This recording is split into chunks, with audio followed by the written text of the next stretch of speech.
கர்த்தராகிய ஆண்டவரே, நீரே என் நோக்கமும் என் சிறு வயது தொடங்கி என் நம்பிக்கையுமாய் இருக்கிறீர். நான் பாடும்போது என் உதடுகளும் நீர் மீட்டுக்கொண்ட என் ஆத்துமாவும் கம்பீரித்து மகிழும். கர்த்தருக்குள் பிரியமான திருச்சபையின் விசுவாசிகள் அனைவருக்கும் இந்த புதிய மாதத்தின் முதலாம் ஞாயிறு ஆராதனையிலே கலந்து கொள்ளும்படியான கிருபையை தேவன் நமக்கு தந்தபடியினால் கர்த்தரை துதிப்போம். நம்முடைய விசுவாச வாழ்விலும் நம்முடைய ஆராதனையிலும் கர்த்தர் நம்மை பலப்படுத்த நம்மை தாழ்த்தி தேவனுடைய சமூகத்தை தேடுவோமாக. ஜெபிப்போம். நாங்கள் எப்பொழுதும் வந்தடையத்தக்க கண்மலையாயிருக்கிற எங்கள் ஜீவன் உள்ள நல்ல தேவனே, உம்முடைய பரிசுத்த நாமத்தை துதிக்கிறோம். மகத்துவம் உள்ள உம்முடைய பிரசன்னத்திலே நாங்கள் பயத்தோடும் நடுக்கத்தோடும் பிரவேசித்து தேவரீர் உம்மை மகிமைப்படுத்தவும் உம்மை போற்றவும் உம்மை முழு மனதோடும் முழு ஆத்துமாவோடும் தொழுது கொள்ளவும் இந்த வேளையை நீர் எங்களுக்கு ஆசீர்வதித்து கொடுக்க நாங்கள் வேண்டிக் கொள்கிறோம். இந்த நாளிலும் இந்த புதிய மாதத்துக்குள்ளாக நீர் எங்களை கொண்டு வந்திருக்கிறீர். தேவரீர் உம்முடைய பார்வையிலே எங்களுடைய ஜீவன் அருமையாயிருந்தபடியினாலே நன்றி செலுத்துகிறோம். கொள்ளை நோயினாலே பலர் மாண்டு கொண்டிருக்கிற ஒரு சூழ்நிலையிலே தேவரீர் உம்முடைய கூடாரத்துக்குள்ளாக உம்முடைய மறைவுக்குள்ளாக எங்களை வைத்து தீங்கு நாளிலே எங்களை தப்புவித்து உம்முடைய இரக்கத்தின்படியும் உம்முடைய காருண்யத்தின்படியும் நீர் எங்களை பாதுகாத்து வழி நடத்துகிற தயவுக்காக நன்றி செலுத்துகிறோம். சிங்க குட்டிகள் தாழ்ச்சி அடைந்து பட்டினியாயிருக்கும் கர்த்தரை தேடுகிறவர்களுக்கோ ஒரு நன்மையும் குறைவுபடாது என்று நீர் வாக்கருளி இருக்கிறீரே. அவ்விதமாக இந்த நெருக்கடியான சூழ்நிலைகளிலும் எங்கள் குடும்பங்களின் தேவைகளை நீர் சந்தித்து அவர்களை ஆதரித்து வருகிற முதுநிலை மாறாத அன்புக்காக நான் நன்றி செலுத்துகிறோம். வாலிபர்கள் சிறுவர்களையும் நாங்கள் நினைவு கூறுகிறோம். தேவரீர் அவர்கள் இந்த நாட்களிலே வேதத்தை கற்றுக்கொள்ள உம்முடைய சத்தியத்தை கற்றுக்கொள்ள தேவரீர் அவர்களுக்கு உதவி செய்யும். சிறு பிள்ளைகளுக்காக நடத்தப்படுகிற இந்த சண்டே ஸ்கூல் புரோகிராமுக்காக நன்றி செலுத்துகிறோம். அதிலே உழைக்கிற சகோதரிகளையும் நீர் எடுத்து பயன்படுத்தும். அவ்விதமாகவே குடும்பங்களாக நாங்கள் தனித்தனியே பிரிந்திருந்தாலும் ஒருமனப்பட்டவர்களாக நம்மை நோக்கி கூப்பிடவும் எங்களுக்காக எங்களுடைய மக்களுக்காக எங்களுடைய நாட்டுக்காக ஜெபிக்கின்ற ஜெப ஆவியை தேவரீர் எங்களுக்குள்ளே நீர் ஊற்றுமாறு வேண்டிக் கொள்கிறோம். எங்களுடைய விசுவாசம் சோதிக்கப்படுகிற இந்த நாட்களிலே உம்முடைய வாக்கு தத்தங்களினாலே எங்கள் விசுவாசத்தை பலப்படுத்தி உம்முடைய சத்தியத்தினாலே எங்கள் மனதையும் நீர் சுத்திகரிக்க நாங்கள் வேண்டிக் கொள்கிறோம். எங்களுடைய ஆராதனை உமக்கு பிரியமானதாகவும் தேவரீர் எங்களுடைய கீழ்ப்படிதலான வாழ்க்கை எங்களை சுற்றியுள்ள மக்களுக்கு ஆசீர்வாதமும் அமைய தேவரீர் உதவி செய்தருளும். இந்த ஆராதனையை முது வழி நடத்துதலுக்கு நாங்கள் ஒப்படைக்கிறோம். எங்கள் அருமை இரட்சகர் மூலம் வேண்டிக் கொள்ளுகிறோம் நல்ல பிதாவே, ஆமேன்.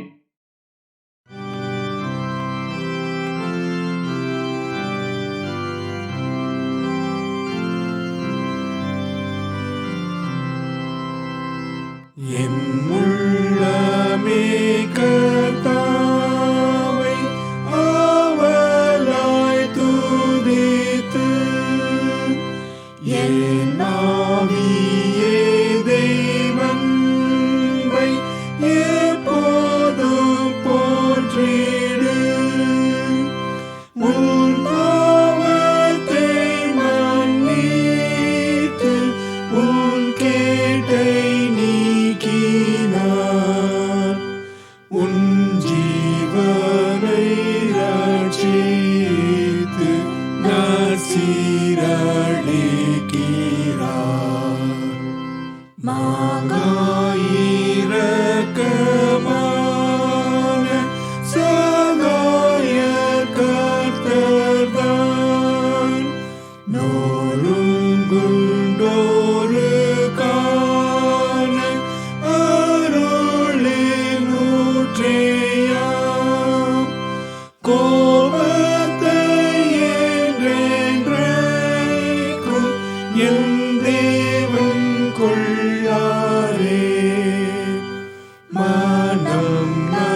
மைந்தருக்கு இறங்கும் வண்ணமாய் கர்த்தர் தம் தாசருக்கு இறங்குவார் மெய்யாய். நாம் இந்த ஒருவென்று நன்றாக அறிவார். நாம் தூளும் மண்ணும் என்று அறிந்திருக்கிறார். கர்த்தரின் வேதம் சொல்லும் பிரமாணப்படியே இசைந்து அவர் காட்டும் அன்புக்கு ஏற்கவே நடந்து கொள்ளுவோர்க்கு கடாட்சமருள்வார். பரமானந்தத்துக்கு ஆளாக்கி ரட்சிப்பார். இந்த நாளின் தெரிந்து கொள்ளப்பட்ட சங்கீத பகுதியை நமது மத்தியில் இருக்கும் திரு ஜோனத்தான் கோபிநாத் அவர்கள் வாசிக்குமாறு கேட்டுக்கொள்கிறேன். வாசிக்கும்படியாக தெரிந்து கொள்ளப்பட்ட வேத பகுதி சங்கீதம் 103 1 அதிகாரம் முடிய. தாவீதின் சங்கீதம் 103 சங்கீதம். என் ஆத்துமாவே கர்த்தரை ஸ்தோத்திரி, என் முழு உள்ளமே அவருடைய பரிசுத்த நாமத்தை ஸ்தோத்திரி. என் ஆத்துமாவே கர்த்தரை ஸ்தோத்திரி, அவர் செய்த சகல உபகாரங்களையும் மறவாதே. அவர் உன் அக்கிரமங்களை எல்லாம் மன்னித்து உன் நோய்களை எல்லாம் குணமாக்கி உன் பிராணனை அழிவுக்கு விலக்கி மீட்டு உன்னை கிருபையினாலும் இரக்கங்களினாலும் முடிசூட்டி நன்மையினால் உன் வாயை திருப்தியாக்குகிறார். கழுகுக்கு சமானமாய் உன் வயது திரும்ப வாழ வயது போலாகிறது. ஒடுக்கப்படுகிற யாவருக்கும் கர்த்தர் நீதியையும் நியாயத்தையும் செய்கிறார். அவர் தமது வழிகளை மோசேக்கும் தமது கிரியைகளை இஸ்ரவேல் புத்திரருக்கும் தெரிய பண்ணினார். கர்த்தர் உருக்கமும் இரக்கமும் நீடிய சாந்தமும் மிகுந்த கிருபையும் உள்ளவர்.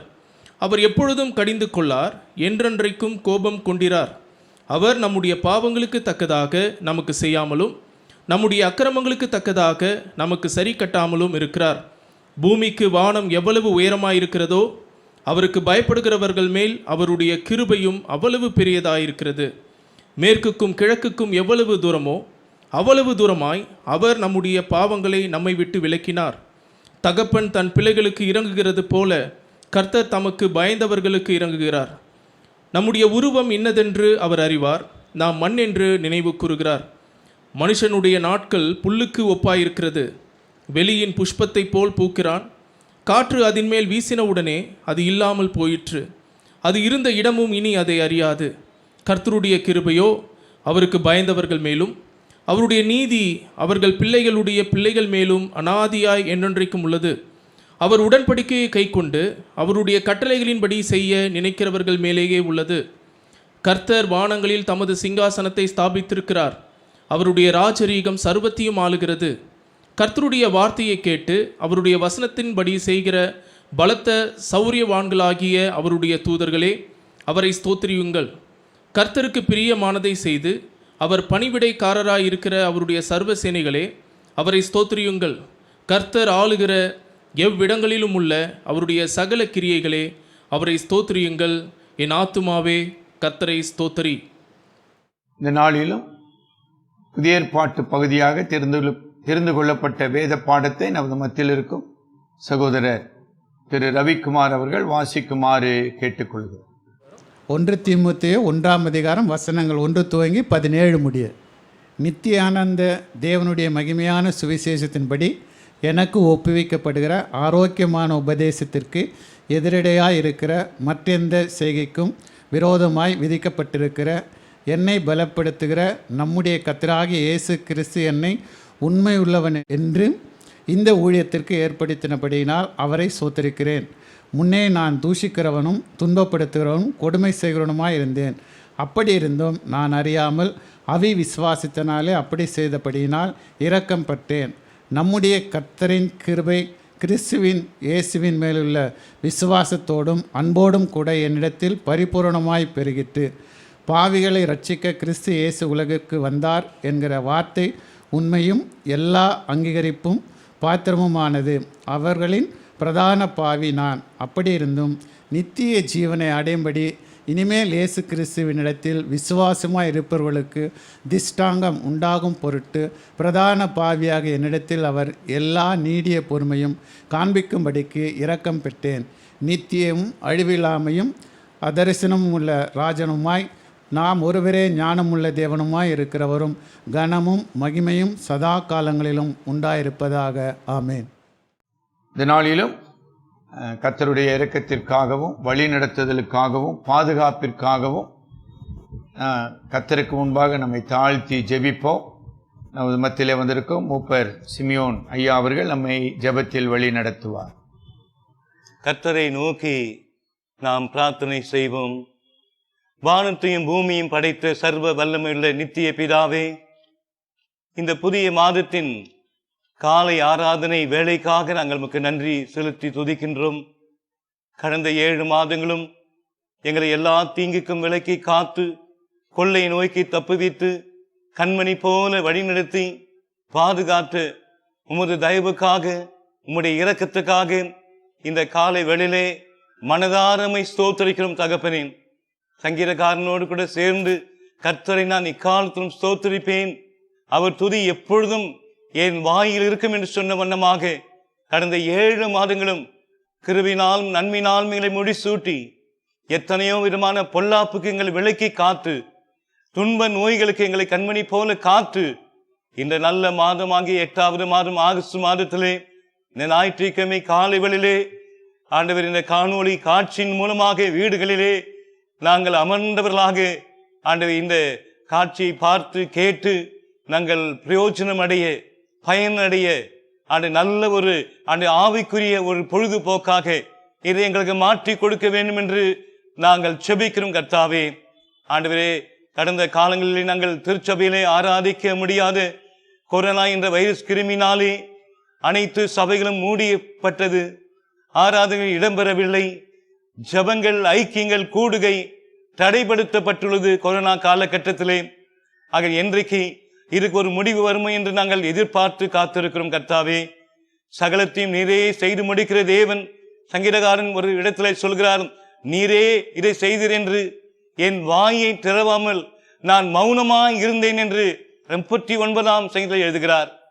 என் ஆயுசு நாட்களை 4 விரற்கடலாக்கினீர், உம்முடைய பார்வைக்கு என் ஆயுசு நாட்கள் இல்லாது போல் இருந்தது என்றெல்லாம் எழுதும்போது அந்த வார்த்தைகளை அந்த வாக்கியங்களை நாங்கள் ஊன்றி கவனிக்கும் போது ஆண்டவர் இப்படிப்பட்ட காலகட்டத்திலே நாங்கள் வேறும் என்ன சொல்லுது என்று அந்த வேத வசனத்தின் வெளிச்சத்துக்குள்ளே எங்களுடைய ஆன்மீக ஆவிக்குரிய வாழ்க்கையிலே நாங்கள் கண்ணோக்கினவராக கடைபிடிக்கின்றவர்களாக எங்களுடைய வாழ்க்கையினை மாற்றி அமைக்க வேண்டும் என்று உம்மை நோக்கி பிரார்த்திக்கின்ற கர்த்தாவே.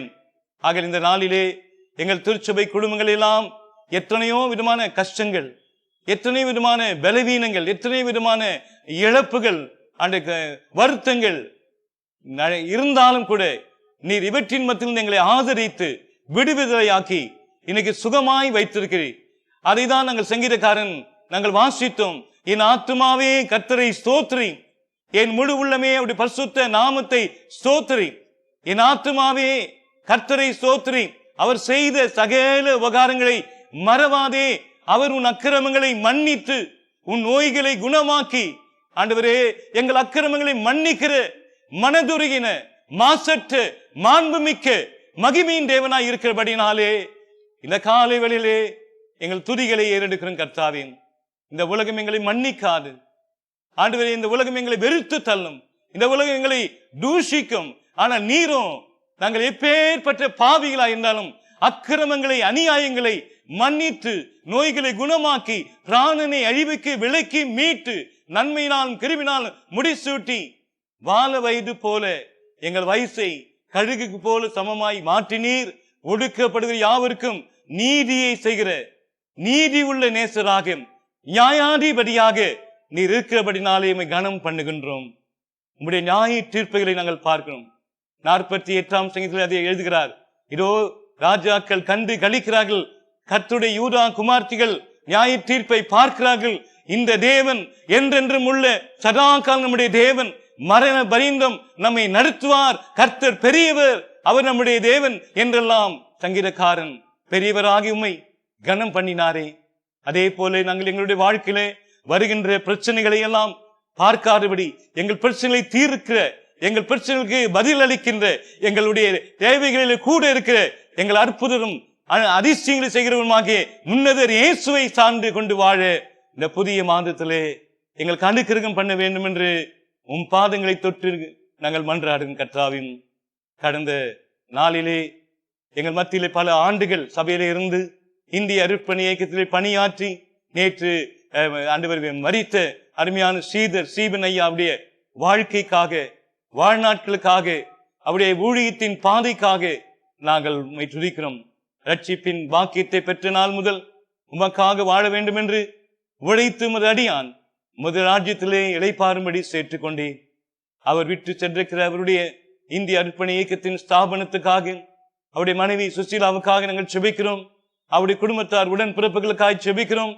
இந்த காலகட்டத்திலே பலவிதமான இடையூறுகள், நெருக்கடிகள், அந்த சரீரங்களை கூட பார்க்க முடியாத ஒரு நிலைமையை நாங்கள் கண்டு பார்க்கிறோம். கர்த்தா, இப்படிப்பட்ட அந்த குடும்பத்தாருக்கு நீர் ஆறுதலின் தேவனாக, நீர் ஆண்டவரே சமாதானத்தின் தேவனாக, உங்களுடைய இருதயம் கலங்காது இருப்பதாக தேவனத்தில் விசுவாசமாய் இருங்கள், என்னிடத்தில் விசுவாசமாய் சொன்னேன், சீஷர்களை தேற்றினீரே, நான் உங்களை திக்கற்றவளாய் விடேன் என்றெல்லாம் சொல்லி உமது அடியார்களுக்கு வாக்கு அளித்தேன். அந்த குடும்பத்தார் ஆறுதல் அடைய இத்தனை ஆண்டுகள் எங்கள் சகோதரனை, என் கணவரை இந்த உலகத்திலே கொடுத்தார், வாழ்ந்த வாழ்க்கை அவருக்காக வாழ்ந்தார் என்ற ஒரு பெரிய அந்த சந்தோஷத்தை அவர்கள் கண்டு கழிக்க நீர் கிருபை தாரும். ஆண்டவரே, உம்முடைய வருகை நாளிலே ஆண்டவர் நீ திரும்பி வரும்போது சீதரையா மறுபடியுமாய் கிறிஸ்துவுக்குள் எழுந்திருப்பார் என்ற நம்பிக்கையோடு நாங்கள் இந்த உலகத்துல ஜீவனம் பண்ண நீர் கிருபை தர வேண்டுமா ஜெபிக்கிறோம். ஆண்டு ஸ்தாபனங்களுக்காக, ஐக்கியங்களுக்காக, சபைகளுக்காக, ஆண்டவரை குடும்பங்களுக்காக, போதகர்களுக்காக, ஊழியர்களுக்காக, விசுவாசிகளுக்காக, வாலிப தம்பி தங்கச்சிமார்களுக்காக, சிறு பிள்ளைகளுக்காக, கணவன் மனைவிக்காக, வயதான முதியோர்களுக்காக, விதவைகளுக்காக நாங்கள் உம்முடைய பாதத்தில் மன்றாடுகிறோம். அனைத்து வகைப்பட்ட மக்களுக்கும், அனைத்து வயதினருக்கும் ஆண்டவரே வேண்டிய ஞானத்தை நீ தரும்படியாய் மோசே ஜெபித்தது போல தேவரே தலைமுறை தலைமுறையாக எங்களுக்கு அடைக்கலம் ஆனவர். பூமி உருவாகும் முன்னும் நீரே அனாதையாய் என்றென்றைக்கும் தேவனாய் இருக்கிறேன். நாங்கள் ஞான இருதயம் உள்ளவனாய் இருக்கும்படி எங்கள் நாட்களை என்னும் அறிவை எங்களுக்கு போதித்தரலும் ஆண்டவரே.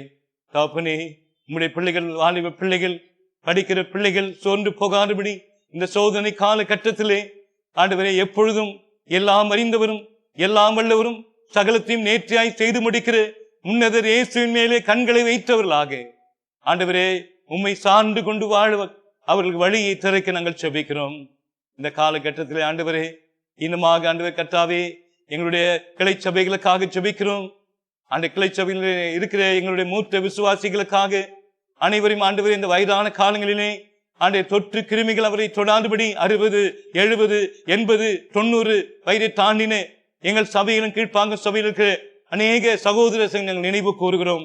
எத்தனையோ பலவீனங்கள், எத்தனையோ விதமான சரீர உபாதைகள் வந்த போதிலும் ஆண்டவரே முதிர்ந்த வயதிலே தள்ளாமலும் பலன் ஒடுங்கும் போது கைவிடாமலும் இருப்பேன் என்று வாக்களித்த தேவன், வாக்கு மாறாதவராய் இந்த முதியோர்களை ஆண்டவரே நீர் அரவணைத்து செல்ல, உம்முடைய ஆளுகைக்குள்ளே வைத்துக் கொள்ள மோசையை போல ஆண்டவரே கண்கள் இருள் அடையாமல், பலன் குன்றாமல், நீடிய ஆயுள் கொடுத்து நிறைவுடன் வழிநடத்த உம்முடைய பாதபடியிலே நாங்கள் கையளிக்கின்றோம். தகப்பனே, எங்கள் இந்திய நாட்டிற்காக, ஆளுகை செய்கின்ற பிரதமருக்காக, முதலமைச்சர்களுக்காக, அரசு அதிகாரிகளுக்காக, ஆளுநர்களுக்காக எத்தனையோ ஆண்டவர் நியமிக்கப்பட்ட அதிகாரிகள் உண்டு.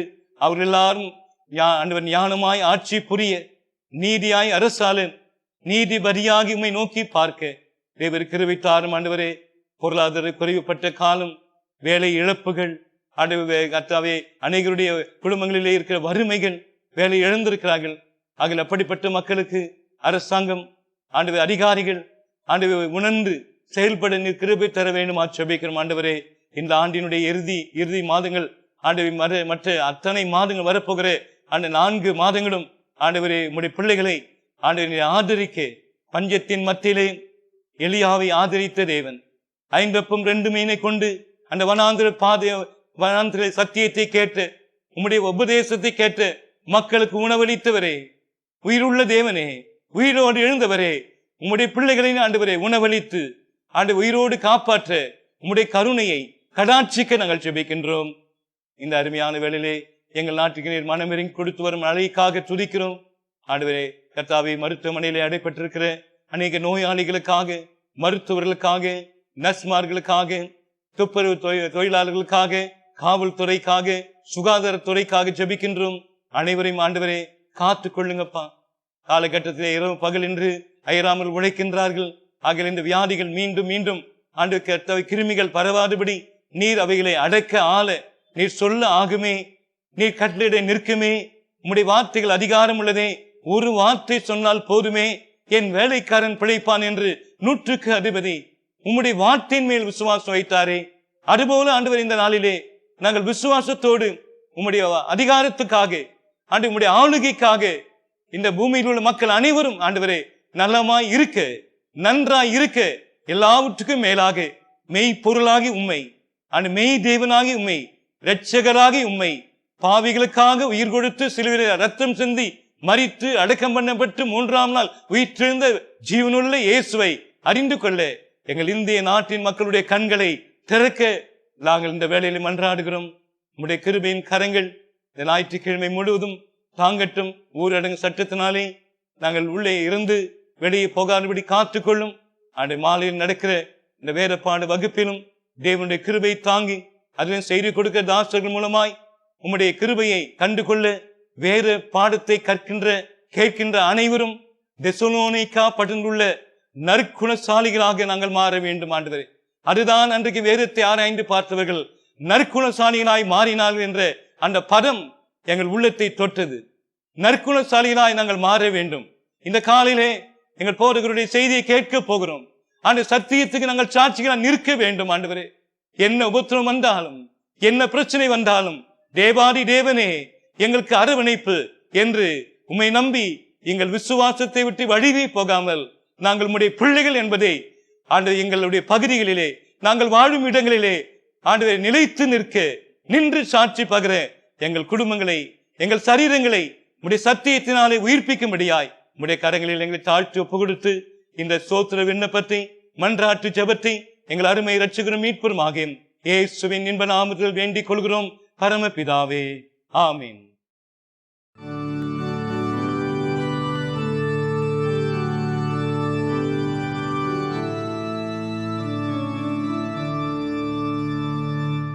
ஆத்துமமே என் முழு உள்ளமே உன் ஆண்டவரை தொழுதேத்து இந்நாள் வரை அன்புவை ஆதரித்த உன் ஆண்டவரை தொழுதேத்து போற்றிலும் வானோர் பூதளத்துள்ளோர் சாற்றுதற்கரிய தன்மையுள்ள போற்றிலும் வானோர் பூதளத்துள்ளோர் சாற்றுதற்கரிய தன்மையுள்ள ஆத்துமமே என் முழு உள்ளமே உன் ஆண்டவரை தொழுதேத்து இந்நாள் வரை அன்புவை தாதரித்த உன் ஆண்டவரை தொழுதேத்து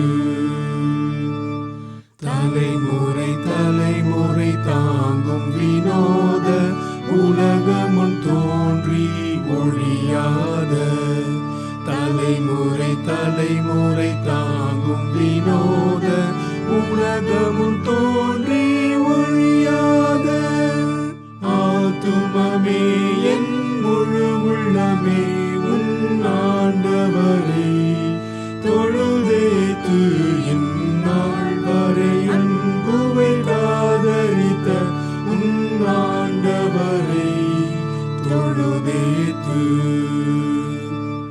தினம் தினம் உலகில் நீ செய் பலவான வினை பொறுதருளும் மேலான. தினம் தினம் உலகில் நீ செய் பலவான வினை பொறுதருளும் மேலான. ஆத்துமமே என் முழு உள்ளமே உன் ஆண்டவரை தொழுதேத்து. இந்நாள் வரை அன்புவை ஆதரித்த உன் ஆண்டவரை தொழுதேத்து.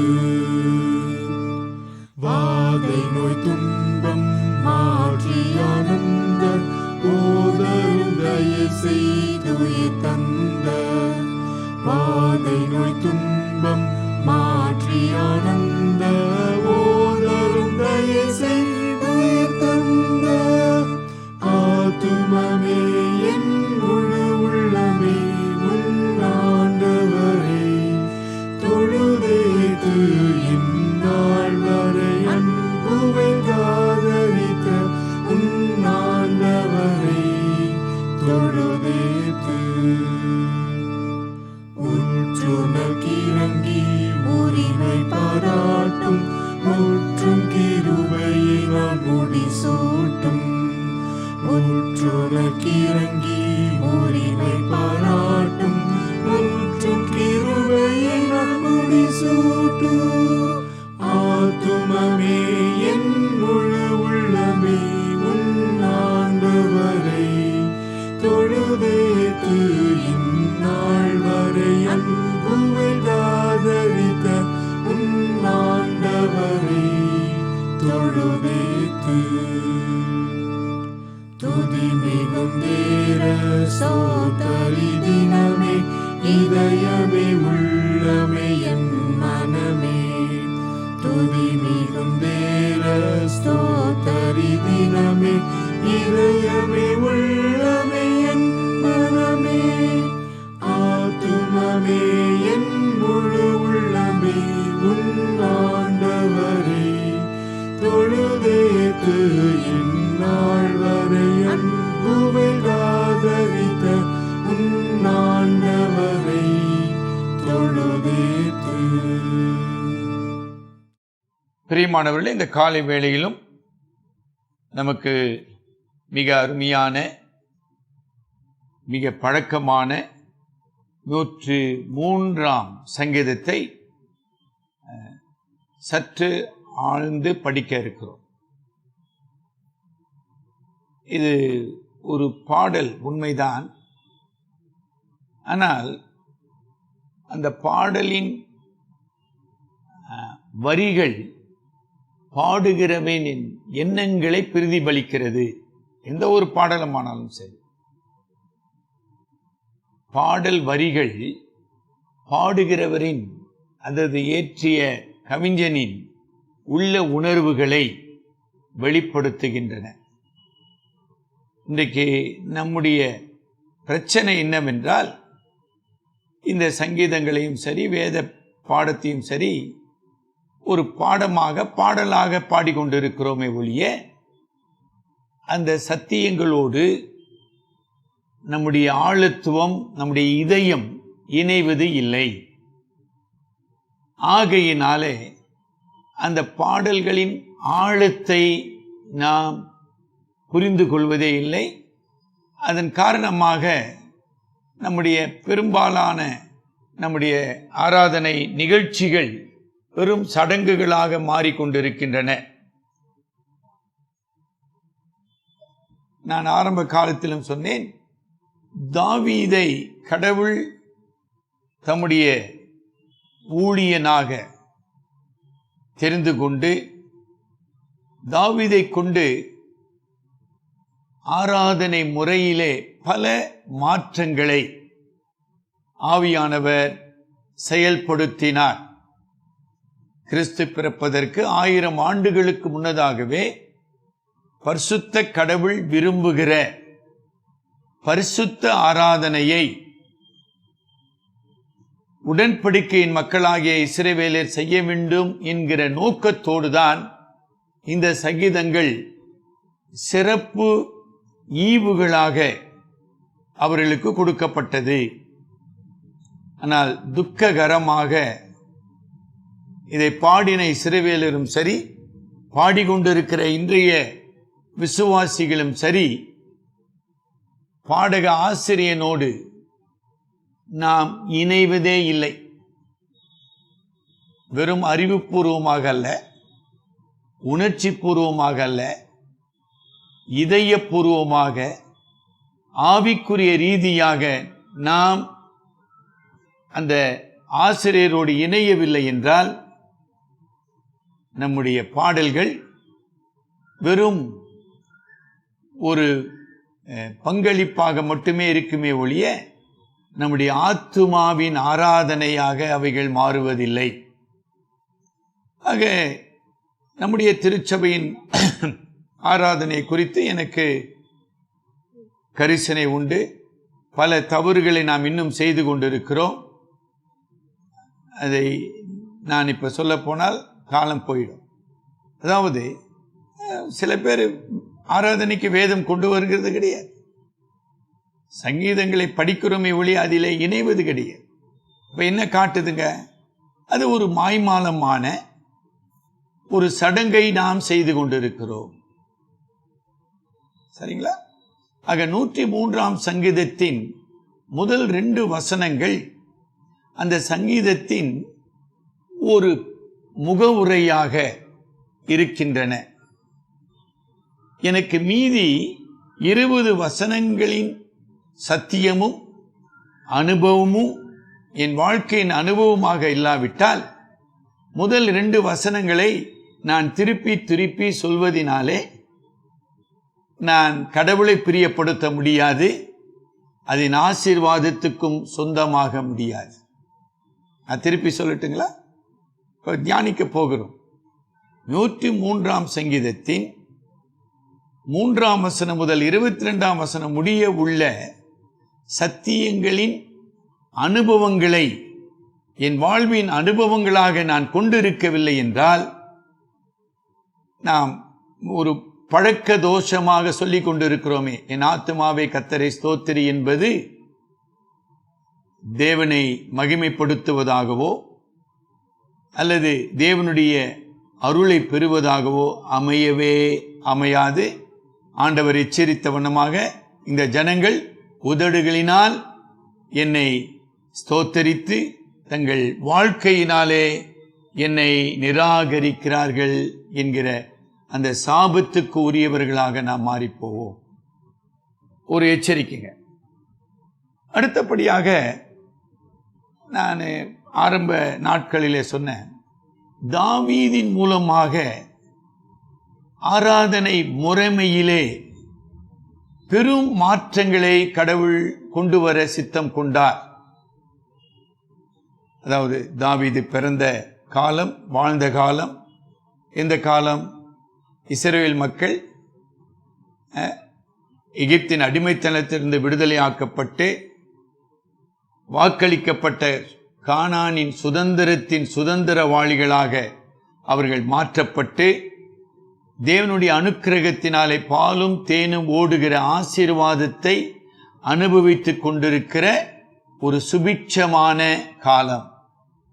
ஆனால் அவர்கள் இஸ்ரவேலின் தேவனாகிய கர்த்தருக்கு உண்மையுள்ளவர்களாக, நன்றியுள்ளவர்களாக இருந்தார்களா? இல்லை. அதுதான் வேதனையான உண்மை. இன்றைக்கு 21ஆம் நூற்றாண்டிலே வாழ்ந்து கொண்டிருக்கிற திருச்சபையை கண்ணோக்கி பாருங்கள். எத்தனை ஆசீர்வாதங்களை, எத்தனை ஈவுகளை தேவன் நம் குடும்பத்திலும் திருச்சபையிலும் தந்திருக்கிறார். அந்த ஆசீர்வாதங்களுக்கு உண்மை உள்ளவர்களாக நாம் வாழ்ந்து கொண்டிருக்கிறோமா? கருமையானவர்களே, கடவுள் அருவருக்கிற மிகப்பெரிய பாவம் மாய்மாலம் என்கிற பாவம். ஏசாயா 1ஆம் அதிகாரத்தில் அதை எச்சரித்துக் கொண்டிருக்கிறார். இன்றைக்கு ஒருவேளை திருச்சபையாக நாம் பல தடைகளையும் பல கஷ்டங்களையும் அனுபவிக்கிறோம் என்றால் நம்முடைய திருச்சபையின் வாழ்வின் தோல்வி, மாய்மாலம், உண்மையற்ற தன்மை, நிர்விசாரம், மகிமையின் தேவனை அசட்டை செய்கிற விசுவாச துரோகம் என்கிற பாவத்தின் விளைவுகள் என்பதையும் நான் எடுத்து சொல்ல வேண்டியவனாக இருக்கிறேன். சரிங்க, இன்னும் மாற்றங்களை தாவீது மூலமாக கொண்டு வருகிறார். இஸ்ரவேலர் ஆசாரியத்துவ பணியின் மூலமாக ஒரு நாட்டினமாக ஆராதிக்க கற்றுக்கொண்டார்களே ஒழிய தனி நபர்களாக ஆராதிக்க கற்றுக்கொள்ளவில்லை. ஆங்கிலத்தில் corporate worship and personal worship என்று சொல்லப்படுகிறது. நல்லா கவனிங்க. பலி செலுத்துவது இல்லைங்களா, பண்டிகை கொண்டாடுவது எல்லாம் ஒரு கார்ப்பரேட் நாட்டினமாக. ஆனால் தனிப்பட்ட முறையிலே பாவத்தை அறிக்கை செய்வது, தனிப்பட்ட முறையிலே தேவனோடு ஒப்புரவாகுவது, தனிப்பட்ட முறையிலே கடவுளுடைய சமூகத்திலே இன்புறுவது, தனிப்பட்ட நபராக தெய்வீக பிரசன்னத்தினாலும் வல்லமையினாலும் ஆட்கொள்ளப்படுவது என்கிற அனுபவத்துக்குள்ளாக பெரும்பாலான மக்கள் வரவில்லை. அதை சுட்டிக்காட்டுவதுதான் இந்த சங்கீதம். இந்த சங்கீதத்தை சங்கீதங்களின் சங்கீதம் என்று சொல்லலாம். என்ன சார் அப்படின்னா அர்த்தம்? இந்த சங்கீதம் ஒரு மனிதனுடைய வாழ்வின் அனுபவமாக இல்லை என்றால் வேற எந்த சங்கீதமும் உங்கள் வாழ்வுக்கு அது ஆவிக்குரிய பலனை கொண்டு வராது. நம்ம என்ன வாசிக்கிறோம்? போன தியானத்தில் தாவீது தேவனுடைய இதயத்துக்கு ஏற்ற மனிதன். அவனை தேவனுடைய இதயத்துக்கு ஏற்ற மனிதனாக மாற்றின ஒரு செயல்தான் இந்த சங்கீதக்காரனாக அவன் மாற்றப்படுகிறான். அவனுடைய போர்கள் அல்ல, வெற்றிகள் அல்ல, ஆட்சி நிர்வாகம் அல்ல, அவைகள் அல்ல. அவன் இதயத்துக்கேற்ற மனிதன். இந்த 103ஆம் சங்கீதத்தில் தாவீது தன் இதய தெய்வமாகிய கர்த்தருக்கு தன்னுடைய இதயபூர்வமான தொழுகையை செலுத்துகின்றான். அதை நான் அந்த இதய தெய்வம் என்று சொல்வதற்கு காரணம், it was very very personal. இப்ப கூட ஆராதனையில் நம்ம அமர்ந்திருக்கிறோம், ஆராதிக்கிறோம் என்று சொல்லிக் கொண்டிருக்கிறோம். அது தனி நபரின் அனுபவமாக இல்லை என்றால் அது ஆராதனை இல்லை. அவ்வளவுதாங்க. இங்கு தாவீது ராஜா தன்னுடைய முதிர்ந்த வயதிலே இந்த 103ஆம் சங்கீதத்தை தன்னுடைய இதயத்தின் அன்பின் கவிதையாக கடவுளுக்கு படைக்கின்றார். அது என்ன சார் முதிர்ந்த வயதுன்னு சொல்றீங்க? இதுக்கு ஒரு சின்ன வரலாறு நான் சொல்லணும். கடந்த தியானத்தில் தாவீதுக்கு வெற்றி அருளின, வெற்றி சிறக்கச் செய்த கர்த்தரை பற்றி படித்தோம் 18ஆம் சங்கீதத்தில். இந்த 18ஆம் சங்கீதம் ஏறக்குறைய 50களிலே தாவீதினால் பாடப்பட்டது. அதற்கு பிற்பாடு தாவீது பாவ வீழ்ச்சியிலே அவர் வீழ்ந்து போகிறார். அந்த காலகட்டங்களிலே பாடப்பட்டது 32ஆம் சங்கீதம், 51ஆம் சங்கீதம். அதை தொடர்ந்து 71ஆம் சங்கீதத்திலே முதிர் வயதிலே ஒரு பாடலை பாடுகின்றார்.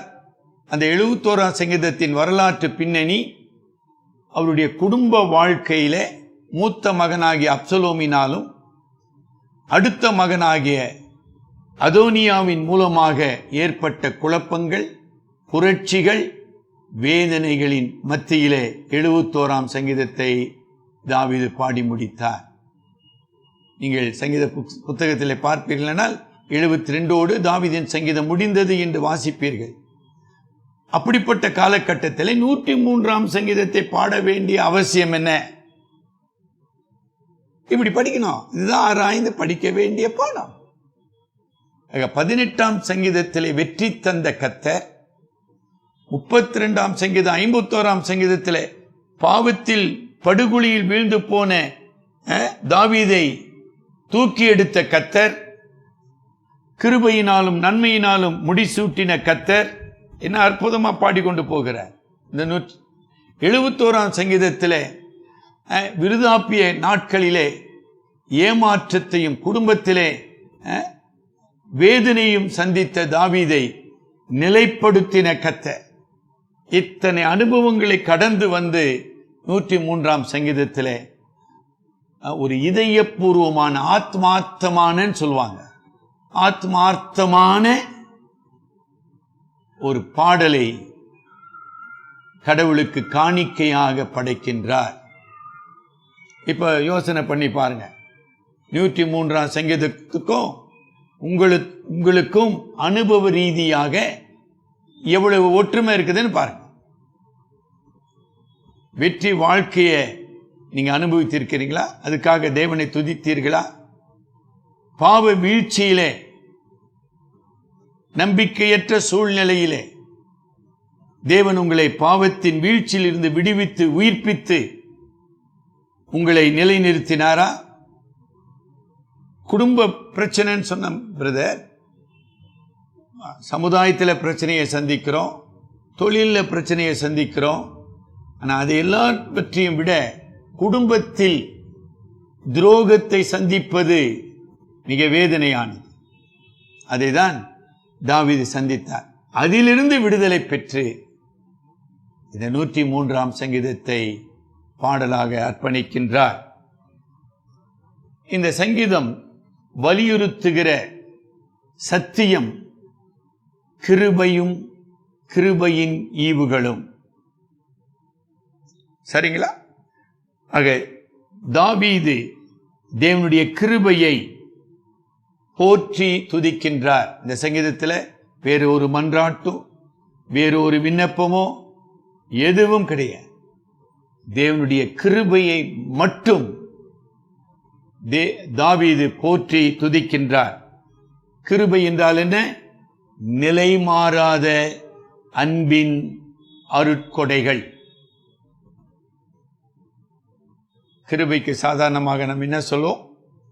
அபாத்திரமான பாவிக்கு, தகுதியற்ற பாவிக்கு தேவன் அருளுகிற கிருபையின் ஈவுகள், ரட்சிப்பு, மீட்பு என்று சொல்லுவோம். அபாத்திரமானவருக்கு அருளப்படுகின்ற தெய்வீக ஈவை கிருபை என்று சொல்லுகின்றோம்.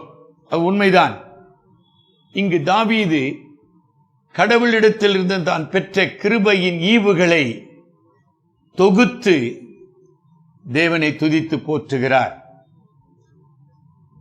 அது மாத்திரமல்ல, இந்த கிருபை என்பது அன்பின் வெளிப்பாடு. வேதம் சொல்லுகிறது கடவுள் அன்பாகவே இருக்கிறார். கரெக்டுங்க? நமக்கு என்ன தெரியும்? நான் பாவி, கடவுளை காண முடியாது, கடவுளை அறிய முடியாது, கடவுளை அணுக முடியாது. கடவுள் அன்பா இருக்காருன்னா எப்படி புரியும்? புரிய.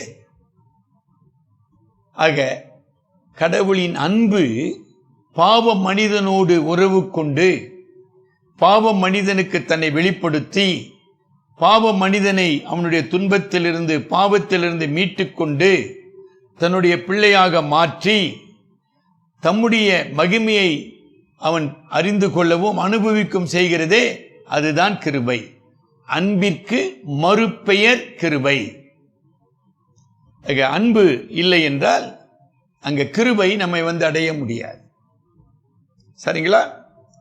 ஆக இந்த கிருபையின் பதில் செயல், ஒரு பாவி பரிசுத்த கடவுளிடமிருந்து அவன் சம்பாதிக்க முடியாத இந்த தெய்வீக கிருபையை பெறும்போது அவனுடைய பதில் செயல் என்னவாக இருக்க வேண்டும்? அதுக்கு பெயர்தான் தொழுகை. நான் ஆராதனை என்கிற வார்த்தையை பயன்படுத்த விரும்பவில்லை. ஆராதனை பொதுவாக இருக்கக்கூடும்.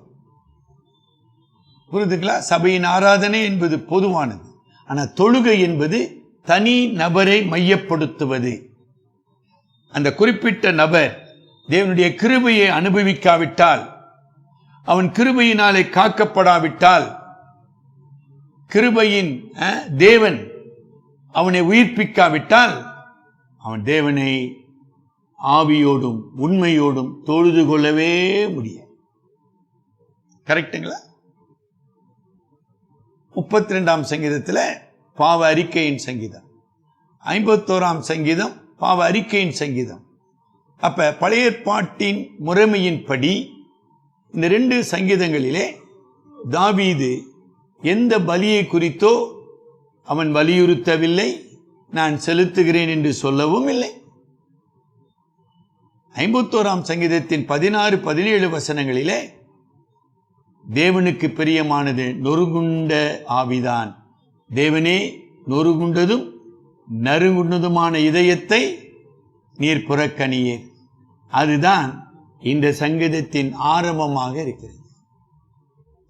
நல்லா புரிஞ்சுக்கிட்டீங்களா? நிறைய பேருக்கு பழைய ஏற்பாட்டின் ஆராதனையே தெரியாது. அப்புறம் எங்கேருந்து புதிய ஏற்பாட்டு ஆராதனை புரிய போகுது? இப்போ 3ஆம் வசனம் எங்க ஆரம்பிக்கிறாரு?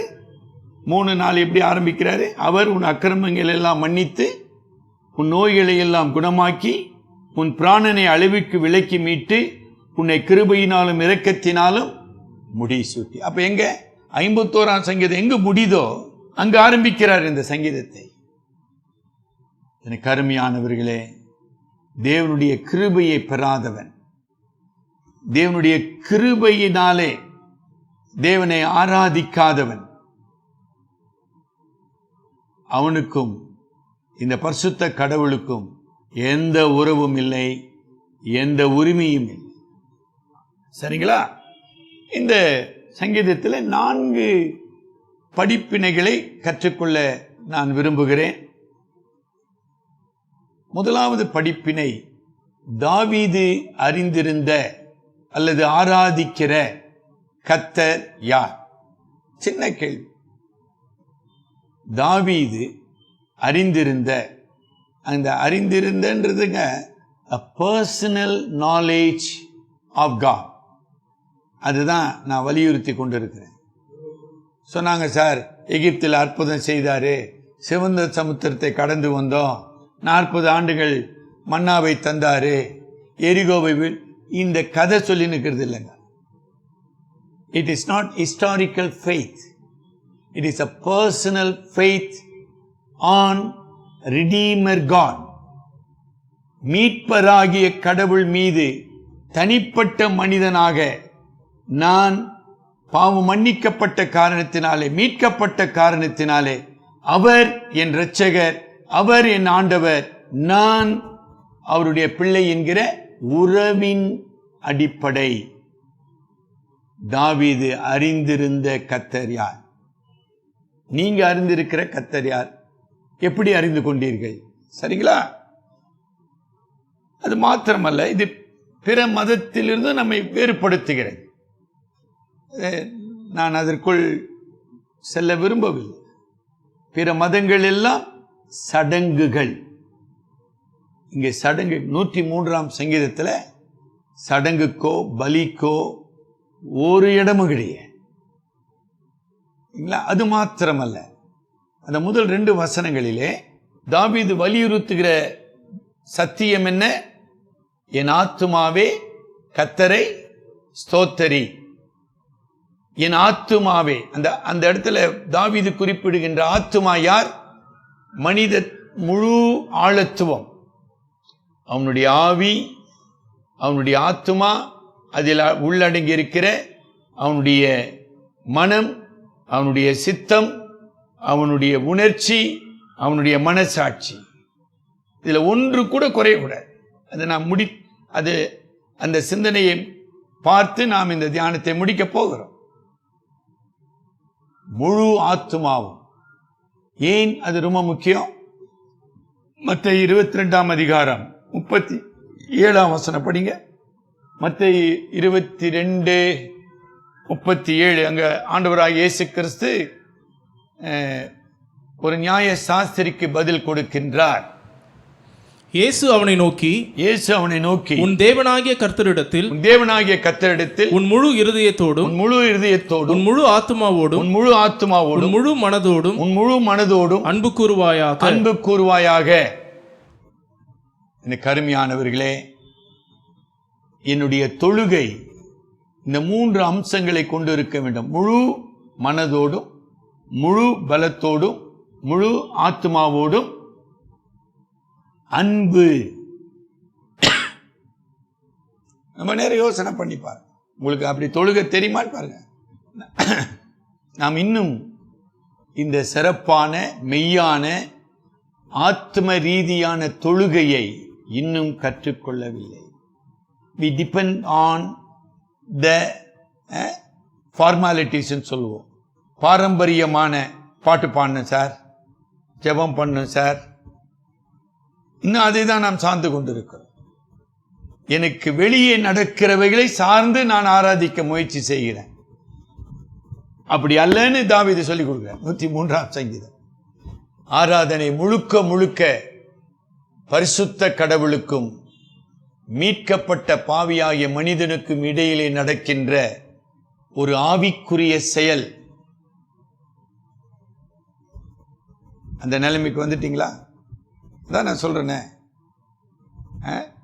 இன்னைக்கு நடமாடுறோம், இன்னைக்கு நல்லா சுகமா இருக்கிறோம், எல்லாம் செஞ்சு கொண்டு இருக்கோம்.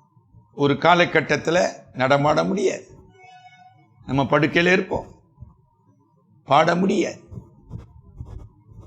சரிங்களா? ஜெபிச்சா வாயில சத்தம் வராது. அந்த நிலையில் எப்படி ஆராதிப்பீங்க? ஆராதிக்க முடியும். அதுதான் இந்த 103ஆம் சங்கீதம். என் ஆத்துமாவே, என் ஆத்துமாவே. எவ்வளவு அற்புதமான ஒரு உண்மை. ரொம்ப நேரம் யோசனை பண்ணுங்க.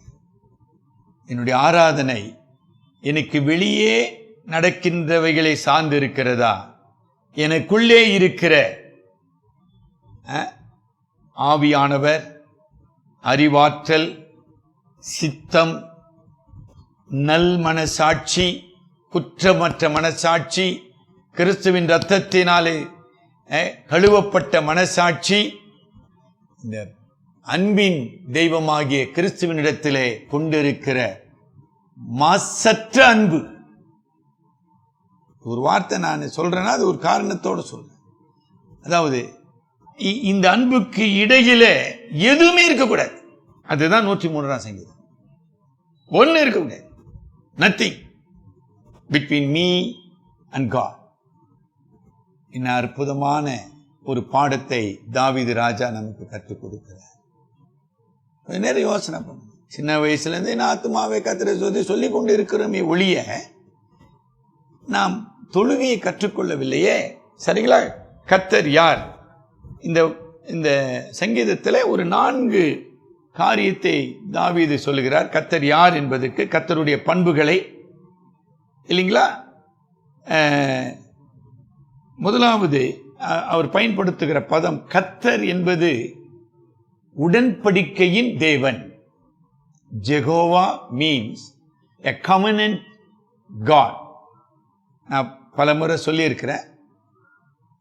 யாத்திராகமம் 3ஆம் அதிகாரம் 14ஆம் வசனத்தின் அடிப்படையிலே மோசேக்கு தம்மை வெளிப்படுத்துகிறார்.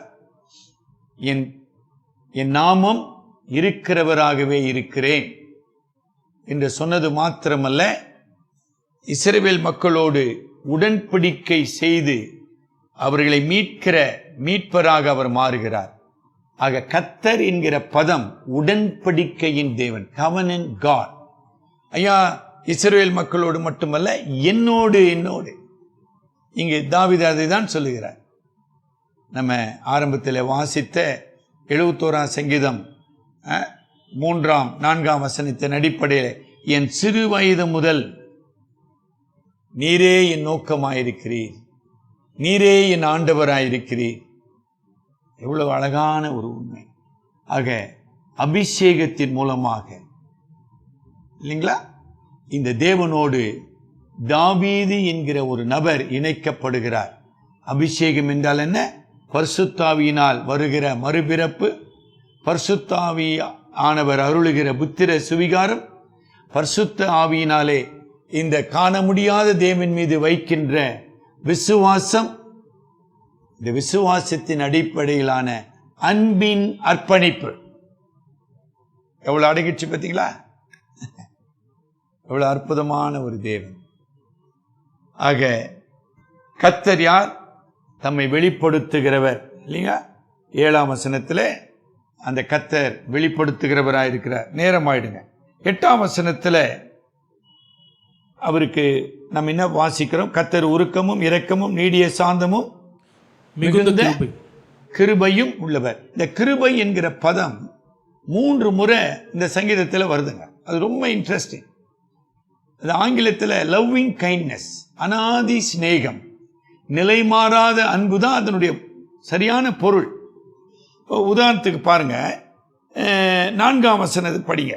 அந்த கிருபையினுடைய உன் பிராணனை அழிவுக்கு விலக்கி மீட்டு உன்னை கிருபையினாலும் இரக்கத்தினாலும் முடிசூட்டி. அங்க 4ஆம் வசனத்துல கிருபை என்னை நீதிமானாக்குகிற கிருபை, கடந்த கால பாவத்திற்கும் அக்கிரமத்திற்கும் தேவனிடத்திலிருந்து மன்னிப்பையும் விடுதலையும் பெற்ற அல்லது அளிக்கின்ற கிருபை.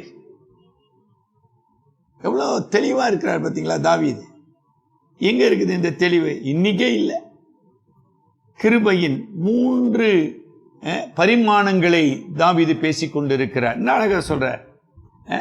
அவர் உன் அக்கிரமங்களை எல்லாம் மன்னித்து உன் நோய்களை எல்லாம் குணமாக்கி உன்னை அழிவுக்கு விலக்கி மீட்டு கிருபை.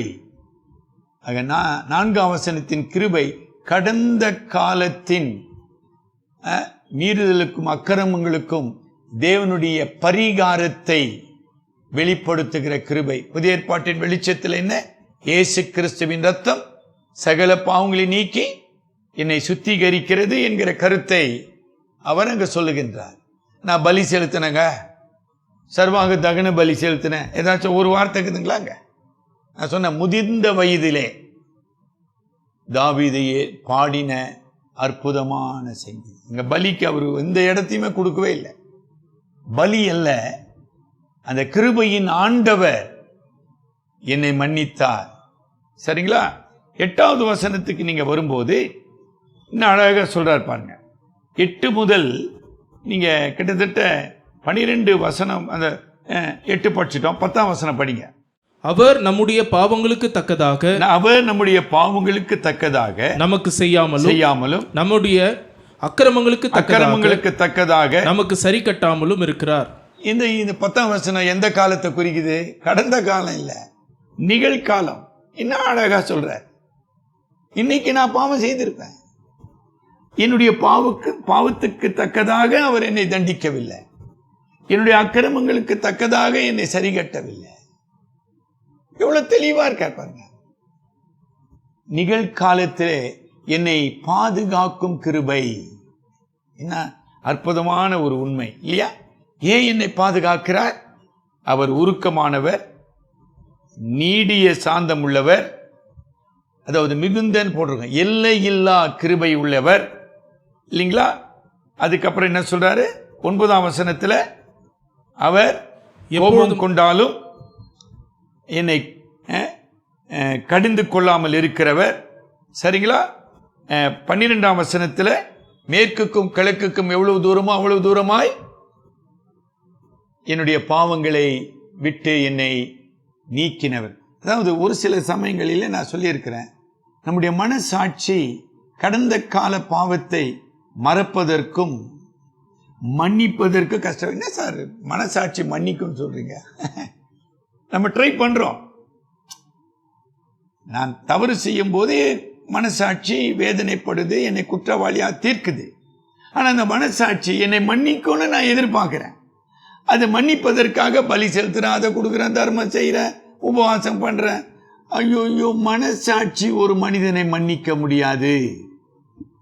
தாங்க என் ஆண்டவர், என் மீட்பர், என் இரட்சகர், அவர் மட்டுமே என்னை மன்னிக்கிறவராக இருக்கிறார். என்ன அற்புதமான கிருபை! என்னை தொடர்ந்து மன்னிப்பது மாத்திரமல்ல, பாவ அடிமைத்தனத்திலிருந்து, பாவ போராட்டத்திலிருந்து எனக்கு விடுதலை தருகிறது. நீங்க 17ஆம் வசனத்துக்கு வருவீர்களானால், கர்த்தருடைய கிருபையோ அவருக்கு பயந்தவர்கள் மேலும் அவருடைய நீதி அவர்கள் பிள்ளைகளுடைய பிள்ளைகள் மேலும் அனாதியாய் என்றென்றைக்கும் உள்ளது. அனாதி என்கிற வார்த்தை எதை குறிக்குது? எதிர்கால நித்தியத்தை குறிக்கிற வாழ்க்கை. நான் தெளிவா ஆவியானவர் மூலமாக இந்த உண்மையை போதித்துக் கொண்டிருக்கிறார். பாவம் மன்னிக்கப்பட்டு நீதிமானாக்கப்பட்ட தேவனுடைய பிள்ளை, தேவனுடைய பிள்ளையாக இல்லையா, தேவனோடு உறவு கொண்டிருக்கிற கிருபை, இந்த கிருபை இந்த ரட்சிப்பையோ அல்லது நித்திய வாழ்வையோ நான் இழக்க முடியாது என்கிற விசுவாசத்தை தந்து அனாதி அன்பினாலே என்னை ஆட்கொள்ளுகிற கிருபை. அனாதி என்று சொல்கிறது கடந்த காலத்துக்கு பொருந்தும் எதிர்காலத்துக்கும் பொருந்தும். Eternal love. இப்போ இன்னைக்கு நேசித்தாருங்க, நாளைக்கு விட்டுட்டார் சொல். அதனால்தான் நான் ஆரம்பத்தில் சொன்னேன், தாவீதின் பாவத்திற்கு பிற்பாடு, அவனுடைய விசுவாச போராட்டத்துக்கு பிற்பாடு, உலக போருக்கு பிற்பாடு இல்லை, விசுவாச போராட்டத்துக்கு பிற்பாடு பாடப்பட்ட ஒரு அற்புதமான சங்கீதம் என்று நாம பார்க்கிறோம். சரிங்களா? அப்ப கிருபையின் ஆண்டவர். 13 படிங்க, 13ஆம் வசனம் பாருங்க. தகப்பன் தன் பிள்ளைகளுக்கு இறங்குகிறது போல கர்த்தர் தமக்கு பயந்தவர்களுக்கு இறங்குகிறார். ஆக பரிசுத்த கடவுள் பாவியாகிய மனிதனை உறவு கொள்ள அவர் கொண்டிருக்கிற அன்புதான் கிருபை. அந்த கிருபையினாலே நான் மீட்கப்பட்டுட்டேன். இப்ப மீட்கப்பட்டு அவருடைய பிள்ளையா மாறிட்டேன். பிள்ளைன்னு சொன்ன உடனே கடவுள் எப்படி மாறுறாரு? தகப்பனாக மாறுகிறார். இந்த சத்தியமோ இந்த தத்துவமோ எந்த மதத்திலும் கிடையாது, குறிப்பாக இஸ்லாம்ல இல்லை. ஆக கடவுள் அப்டிராக்ட்னு சொல்லுவாங்க, அறிய முடியாத உணர முடியாத ஒரு தத்துவ பொருள். அவர் நபர் அல்ல, அவரோடு உறவு கொள்ள முடியாது. ஆனால் தாவீது அறிந்திருந்த கடவுள் யார்? என் தகப்பன். ஆண்டவராகிய இயேசு கிறிஸ்து நமக்கு ஜெபத்தை கற்றுக் கொடுத்த போது அவர் பயன்படுத்தின பதம் என்ன? பரமண்டலங்களில் இருக்கிற எங்கள் பிதாவே. ஆக பிள்ளை என்கிற உறவை பெறாத ஒரு நபர் ஜெபிக்கவே முடியாது. ஜெபிக்காத நபர் எப்படி தொழுகை செய்வார்ன்றீங்க? இதோ நான் சொல்வதற்காக சொல்ல, உங்களுடைய அனுபவத்தை உறுதி செய்யுங்க. பரிசுத்த ஆவியானவர் உங்களுக்குள்ளே மறுபிறப்பை உருவாக்கி உங்கள் பாவம் மன்னிக்கப்பட்டது என்கிற நிச்சயத்தை தந்து, அப்பா பிதாவே என்று கூப்பிட பண்ணுகிற புத்திர சுவிகாரத்தை ஆவியை உங்களுக்கு தரவில்லை என்றால் உங்களுக்கும் இந்த கடவுளுக்கும் எந்த சம்பந்தமும் இல்லை. சரிங்களா? நேரமாகுதுங்க. அது மாத்திரமல்ல, அதோடு கூட நம்ம 19ஆம் வசனத்துக்கு 4வது இந்த தாவீது ஆராதிக்கிற கர்த்தரின் பண்பு 19வது வசனம். கர்த்தர் வானங்களில் தமது சிங்காசனத்தை ஸ்தாபித்திருக்கிறார். அவருடைய ராஜரீகம் சர்வத்தையும் ஆளுகிறது. சர்வ வல்லமையுள்ள கர்த்தர். இந்த நேரத்தில் 1 தீமோத்தேயு நம்ம வாசித்த 1 தீமோத்தேயு 1ஆம் அதிகாரம் அந்த வசனத்தை பவுலும் ஒரு பரிசேயனாக கடவுளை அறியாதவனாக இருந்தான், குருடனாக இருந்தான், கடவுளுடைய மக்களை துன்புறுத்துகிற ஒரு பாவியாக இருந்தான். ஆனால் தனிப்பட்ட நபராகிய பவுலை தேவனுடைய கிருபை சந்தித்தது. 14ஆம் வசனம் படிங்க. நம்முடைய கர்த்தரின் கிருபை கிறிஸ்து இயேசுவின் மேலுள்ள விசுவாசத்தோடும் அன்போடும் கூட என்னிடத்தில் பரிபூர்ணமாய் பெருகிற்று. வந்து போயிடுச்சு சார், நான் 20 வருஷம் ரட்சிக்கப்பட்டேன் சார், இப்ப பின்வாங்கிட்டேன் சார், இப்ப இந்து ஆயிட்டேன் சார், இப்படி சொல்ற ஆள்லாம் இருக்கிறான். உங்களுக்கு சொல்லணுமா? ஐயோ, அப்படி ஒரு கிருபை செயல்படுமா? என்ன அழகா சொல்ற. அந்த கிருபை என்ன அழகா, பரிபூர்ணமா என்னிடத்தில் பெருகிற்று இல்லைங்களா? ஏன் அது பெருகிற்று? ஆமா, 16ஆம் வசனத்துல அதுக்கு ஒரு காரணம் சொல்றார். தாவீது அந்த காரணத்தினால்தான் இந்த 103ஆம் சங்கீதத்தை எழுதுகிறார். என்ன சொல்றார் பாருங்க. ஏன் அவரிடத்துல பெருகிற்று? பவுலிடத்துல.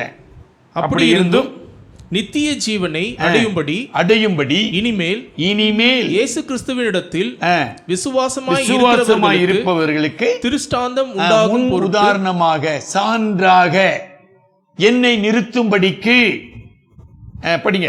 பிரதான பாவியாக என்னிடத்தில் அவர் எல்லா நீடிய பொறுமையையும் காண்பிக்கும்படிக்கு இரக்கம் பெற்றேன். கிருபை பெருகிற்று. இதேதான் தாவீதினுடைய நிலை. பழைய ஏற்பாட்டில் தாவீது, புதிய ஏற்பாட்டில் பவுலப்போஸ்தலன். அப்ப பவுலப்போஸ்தலன் யார்? இந்த இரட்சகர் யார்? என் ஆண்டவர். 17ஆம் வசனம். நித்தியமும் அழிவில்லாமையும் அதிரசனமும் உள்ள ராஜனுமாய் தாம் ஒருவரே ஞானமுள்ள தேவனுமாய் இருக்கிறவருக்கு கனமும் மகிமையும் சதா காலங்களிலும் உண்டாயிருப்பதாக. ஆக என்னை ரட்சித்தவர் ஒரு இரட்சகர் மட்டுமல்ல, என்னை வழி நடத்துகிற ஆண்டவர் மட்டுமல்ல, அவர் படைத்த சர்வத்தையும் ஆளுகிற சர்வ ஏகாதிபதியாய் வீற்றிருக்கிற நித்தியானந்த கர்த்தர்.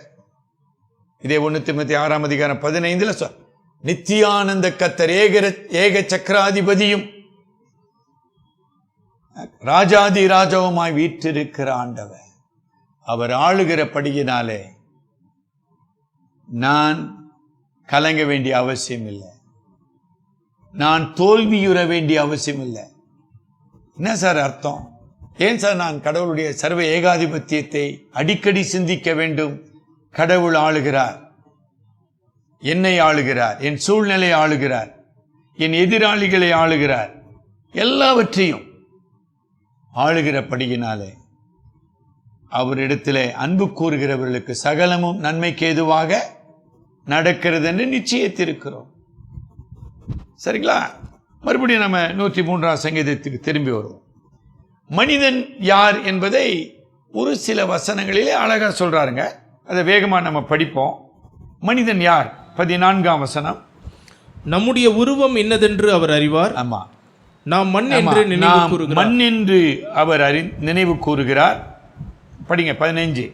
மனுஷனுடைய நாட்கள் புல்லுக்கு ஒப்பாயிருக்கிறது. மனிதன் புல்லுக்கு ஒப்பாயிருக்கிறான். நிலையற்ற ஒரு தன்மை, வெளியின் புஷ்பத்தை போல் பூக்கிறான். மனித வாழ்க்கையிலே அவன் பெறுகிற மேன்மைகள், அதிகாரங்கள், பதவிகளால் அனைத்தும் புல்லுக்கு சமானம், பூவுக்கு சமானம்.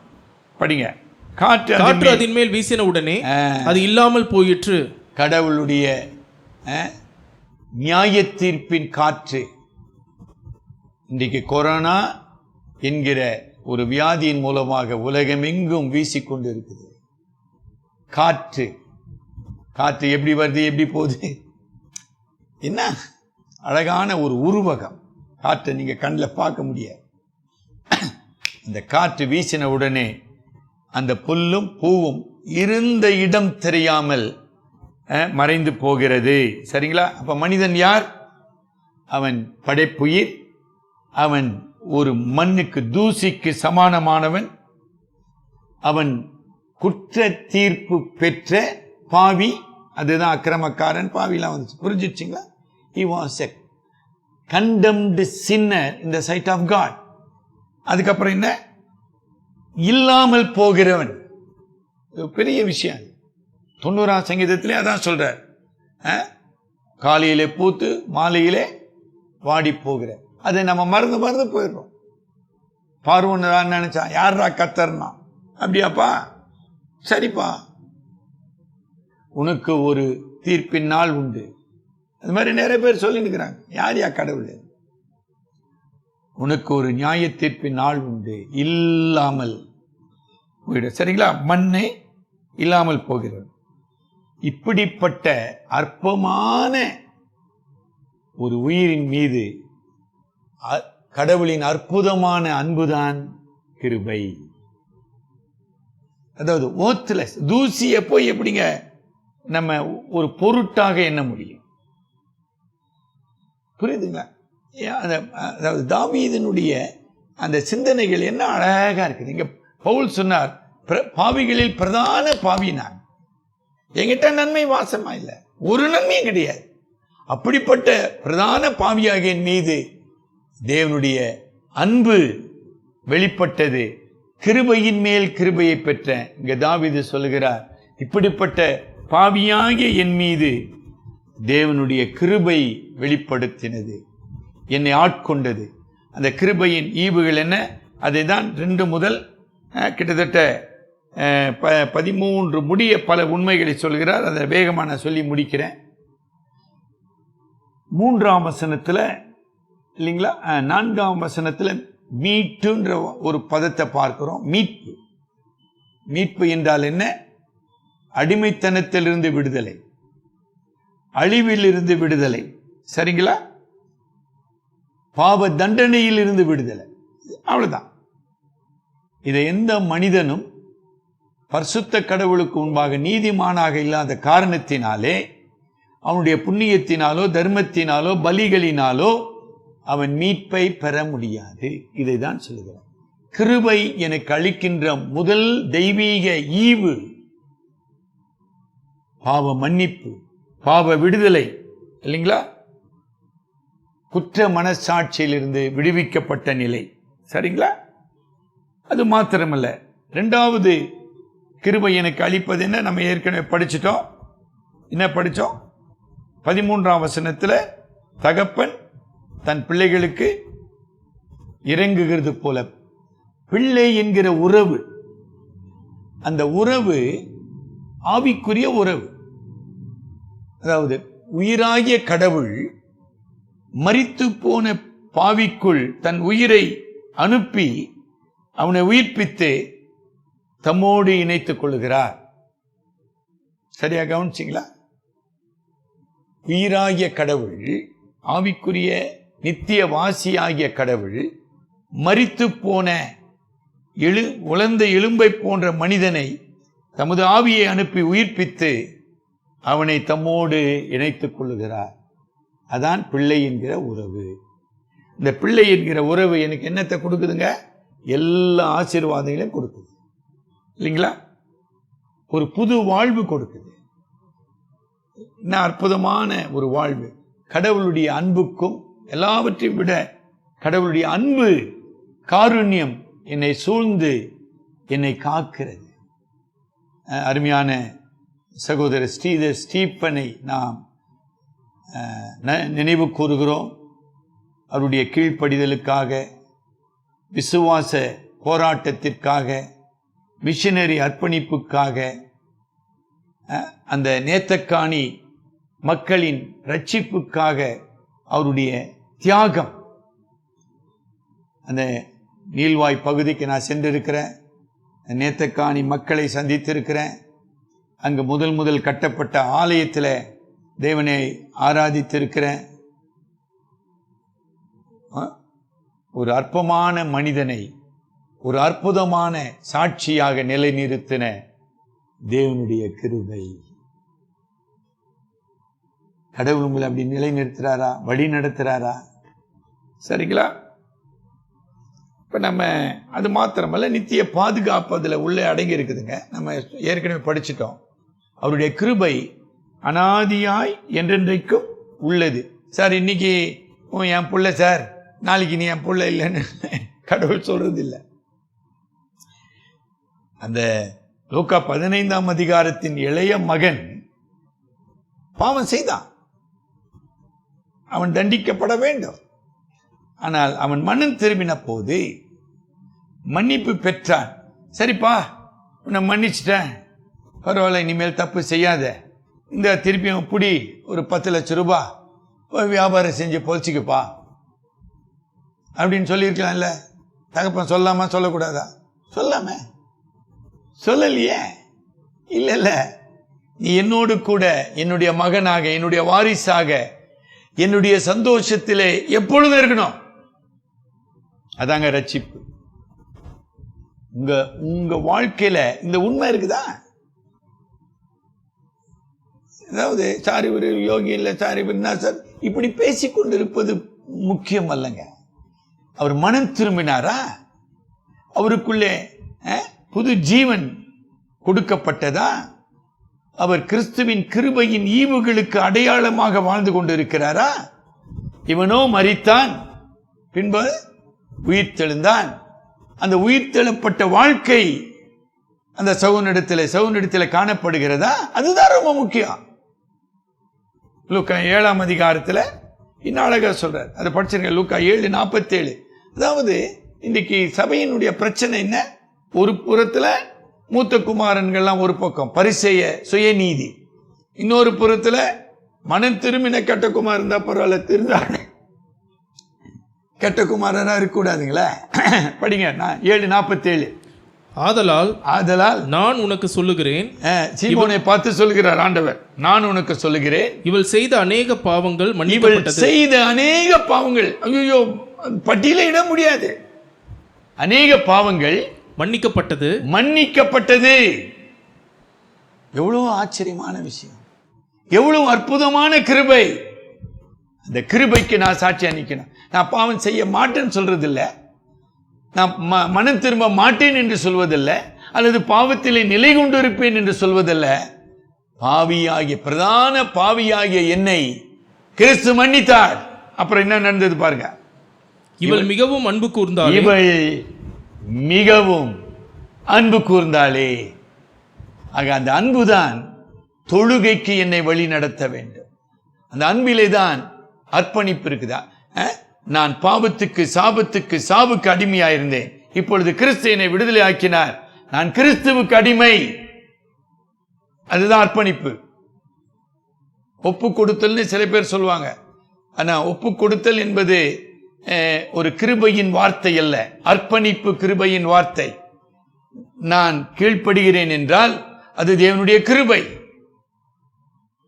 ஸ்ரீதர் மிஷனரியாக அர்ப்பணித்தார் என்றால் தேவனுடைய கிருபை. சார் நான் தீர்மானம் பண்ணேன், என்னுடைய சித்தம் என்னுடைய உணர்ச்சி அனைத்தும் தேவ ஆவியினாலே ஆட்கொள்ளப்படுகிறது. சரிங்களா? ஆக உறவு கொடுக்கின்றார், உரிமை கொடுக்கின்றார். என்னங்க உரிமை? தகப்பன் தன் பிள்ளைகளுக்கு இறங்குகிறது போல கர்த்தர் தமக்கு பயந்தவர்களுக்கு ஆமா நன்மை செய்து கொண்டே இருக்கிறார். அங்க நம்ம என்ன வாசம்? நன்மைகளினாலும் அழிவுக்கு விலக்கி மீட்டு உன்னை கிருபையினாலும் இரக்கங்களினாலும் முடிசூட்டினார். இல்லைங்களா? இன்னொரு இடத்துல வருமே, நன்மையினால் வருதுங்களா? ஆமா, மன்னித்து நன்மையினால். எங்க 5ஆம் வசனத்துல நன்மையினால் உன்னை நிறைவாக்குகிற கர்த்தர். இவ்வளவு ஆசீர்வாதங்களுக்கும் பிள்ளை என்கிற உறவும் உரிமையும் உனக்கு அளிக்கப்பட்ட காரணத்தினால் மட்டுமே. சரிங்களா? நம்ம தொழுகையை குறித்து சில கருத்துக்களை பார்த்து நம்ம முடிப்போம். தாவீது தன்னுடைய நீண்ட வாழ்நாளின் அனுபவத்திலே தேவனோடு உள்ள உறவினாலே பரிசுத்த ஆவியினாலே ஏவப்பட்ட inspired by the Holy Spirit என்று சொல்கிறோம். இந்த பரிசுத்த கடவுளோடு உறவு கொண்டு அவரை அனுபவித்து பரிசுத்த ஆவியின் ஏவுதலினாலே இந்த பாடல்களை பாடுகின்றார். அப்ப அவருடைய ஆத்துமா இந்த பரிசுத்த கடவுளோடு இரண்டரை கலக்கின்றது. அது பெரிய வார்த்தை. ஆராதனையோ அல்லது தொழுகையோ ஆவியாயிருக்கிற கடவுளோடு நான் ஆவியிலே உறவு கொண்டு அவரோடு இணைக்கப்படுகிறேன். Communion with a living and loving holy God. பரலோகம் என்றால் என்ன? இந்த சரீரம், பாவ சரீரம், பலவீன சரீரம், மண்பாண்டமாகிய சரீரம் இல்லாமல் மீட்கப்பட்ட ஆத்துமாவாக, மகிமைப்படுத்தப்பட்ட ஆத்துமாவாக இந்த பரிசுத்த கடவுளோடு தடையின்றி உறவு கொள்ளுதல், தொழுது கொள்ளுதல், அதான் பரலோகம் என்று நாம வாசிக்கிறோம். சரிங்களா? ஆக அந்த நான் ஆரம்பத்தில் சொன்னது போல அந்த தொழுகையில என் மனம் ஈடுபட வேண்டும். என்ன சார் மனம்? இவரே தேவன், இவரே இரட்சகர், இவரே என் ஆண்டவர். அது மனம் தான் புரிந்து கொள்ளணும். அதுதான் லேகியோனுக்கு இல்லாம இருந்தான். லேகியோன் அதை புரிந்து கொண்டான். இன்டெலெக்ட், மனம், மனம் ரொம்ப முக்கியம். இரண்டாவது சித்தம். என்ன சித்தம்? இனி நான் அல்ல, இனி என்னுடைய சித்தம் அல்ல, இனி என் விருப்பம் அல்ல, தேவனுடைய சித்தம், தேவனுடைய சித்தம். நான் 71ஆம் சங்கீதத்தின் பின்னணி சொன்னேன். தாவீது அப்சலோமை நேசித்தார். ஏன்னா அவன் மூத்த மகன், அழகுள்ளவன், சௌந்தரியமானவன். சரிங்களா? ஆனா அவன் ராஜாவானானா? என் சித்தம் அல்ல, தேவனுடைய சித்தம். அப்ப என் மனம், என் சித்தம், என் உணர்ச்சி, அதான் இப்ப படிச்சோம். இவளுடைய பாவங்கள், இவள் செய்த பாவங்கள் அநேகம், அவைகள் மன்னிக்கப்பட்டன. இவளோ என்னிடத்தில் மிகுந்த அன்பு கூர்ந்தாள். படிங்க திரும்பியா 47, லூக்கா 7:47. ரொம்ப அருமையான வசனம். ஆதலால் நான் உனக்கு சொல்லுகிறேன், இவள் செய்த அநேக பாவங்கள் மன்னிக்கப்பட்டது, இவள் செய்த அநேக பாவங்கள் மன்னிக்கப்பட்டன. இவள் மிகவும் அன்பு கூர்ந்தாளே, இவள் மிகவும் அன்பு கூர்ந்தாளே. எவனுக்கு கொஞ்சம் மன்னிக்கப்படுகிறதோ. என்னை கேட்டுக்கொண்டிருக்கிற சகோதரனே, சகோதரியே, ஆராதனை வேளையிலே when you worship with the Spirit of God, give witness to your love. நீ ஆராதிக்கும் பொழுது பரிசுத்த ஆவியானவர் உன்னுடைய ஆவியுடனே கூட நீ இவ்வளவு அன்பு கூர்ந்தாயே, அந்த அன்புக்கு அடையாளம் அல்லது சான்றுகள் உன்னுடைய ஆராதனையில காணப்படுகிறதா? என்ன அற்புதமான ஒரு ஆராதனை. 18ஆம் வசனம் படிங்க. 103:18.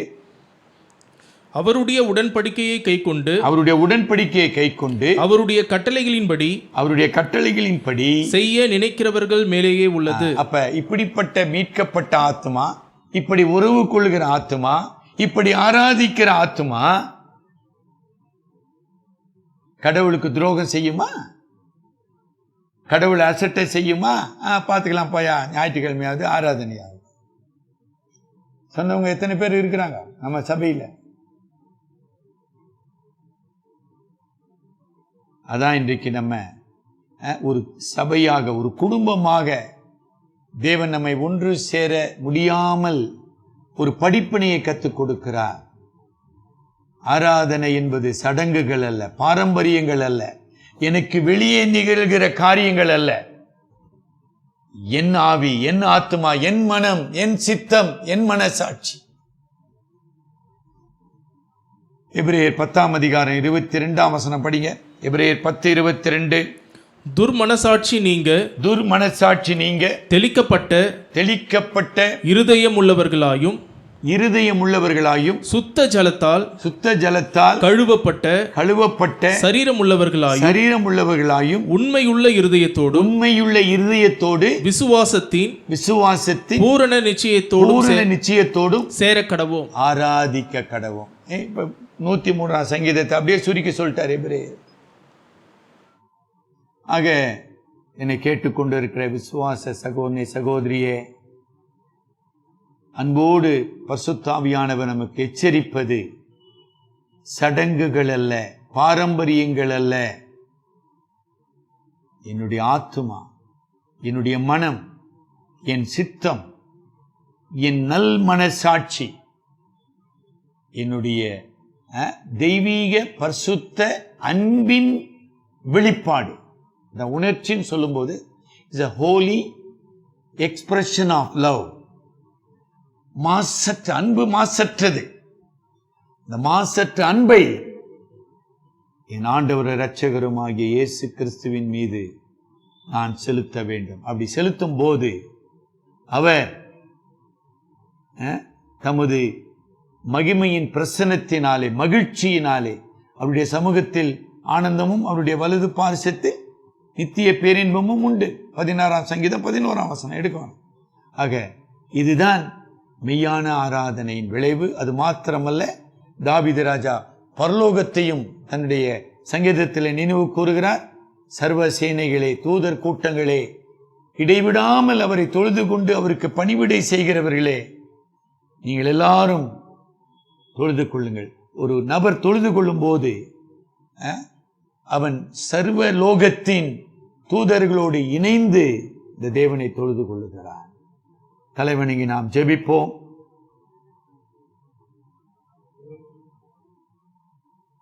அன்புள்ள சகோதரனே, சகோதரியே, இந்த காலை நேரத்திலும்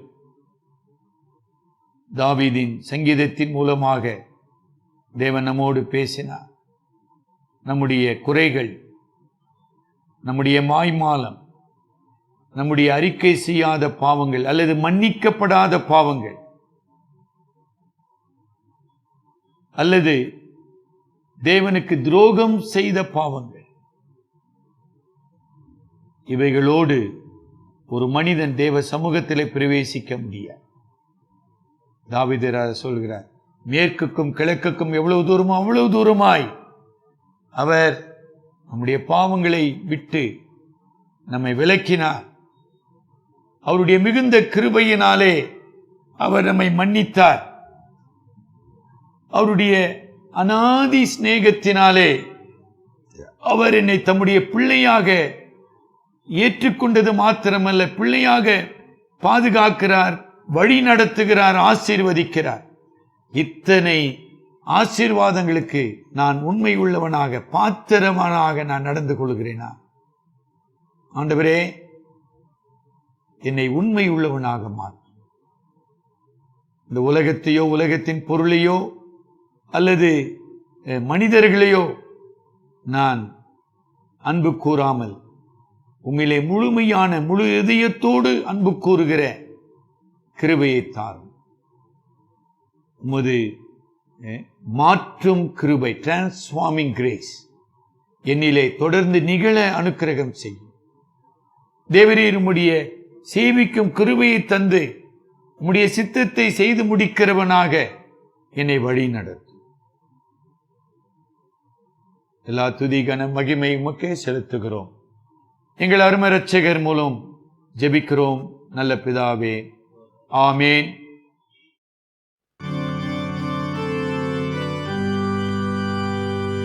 தேவனை காண்கிறோம் ஆனந்தமே, அவர் தாம் கொடுத்த வேதத்திலே, வேதத்தின் மாட்சிமையாவிலுமே,